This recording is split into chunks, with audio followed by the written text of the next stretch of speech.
આપ જોઈ રહ્યા છો YNN ન્યૂઝ। હવે જોઈએ અગત્યના સમાચાર। ચોમાસાએ હવે ધીમે ધીમે દસ્તક આપવાની શરૂ કરી છે। મોટી નદીઓમાં વસવાટ કરતા જળચર પ્રાણીઓ સુરક્ષિત સ્થાન શોધવા આસપાસના ગામોમાં તળાવોની શોધમાં આવી જતા હોય છે। એક મગર ડભોઈ તાલુકાના કુંઢેલા ગામે આવેલ તલાવડીમાં આવી ચડ્યો હોવાની માહિતી ડભોઈ વન વિભાગ અને નેચર સેવિંગ ફાઉન્ડેશનની ટીમને જાણ કરતા મગરને રેસ્ક્યુ કરવા હેતુ ટીમ સ્થળ ઉપર પહોંચી આકાશ વસાવા, રોનક રાવલ, પ્રેમ વસાવા, અક્ષય વસાવા, અંકિત તડવી અને વનરાજ રાવલ દ્વારા ડભોઈ વન વિભાગના ફોરેસ્ટર હંસાબેન રાઠવા અને જીતેન્દ્ર બારોટને સાથે રાખી 8 ફૂટના મહાકાય મગરનું રેસ્ક્યુ કરવામાં આવ્યું હતું અને મગરને વન વિભાગને સોંપવામાં આવ્યો છે। મગર સ્વસ્થ હાલતમાં હોય તેને રહેણાંક વિસ્તારથી દૂર કુદરતી વાતાવરણમાં છોડી મૂકવા કાર્યવાહી હાથ ધરવામાં આવશે। Reporter Uday Pandya, YNN news, Dabhoi.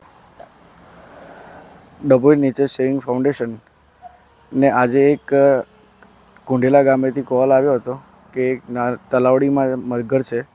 ત્યાં જઈ નેચર સેવિંગ ફાઉન્ડેશન અને ફોરેસ્ટના અધિકારીઓને સાથે રાખી એક 8 ફૂટનો મગર જે રેસ્ક્યુ કરવામાં આવે છે અને તેને સુરક્ષિત રીતે વન વિભાગને સોંપવામાં આવે છે। Subscribe now and press the bell icon. Never miss an update.